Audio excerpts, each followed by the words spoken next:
ছেলে দেখে মার ডাঙ্গুয়া আছে মার সাথে, হারাম জাদা তোমার বাপ বলে না কিছু তারে।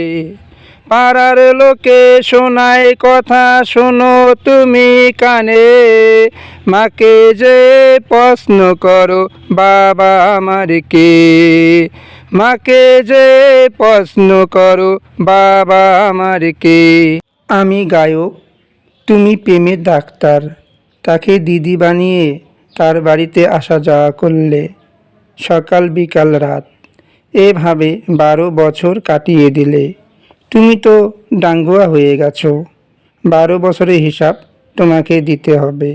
তারপর এই গান ডিলিট করা হবে। হলদিবাড়ির তাজা খবর। গান শোনার পর গানের কারণে মানুষ মানুষকে খুন করতে থাকবে। কি আছে সেই গানে রহস্য, সেই গানের সম্বন্ধে জানতে চাইলে ভিডিও শেয়ার করতে থাকবে। নমস্কার।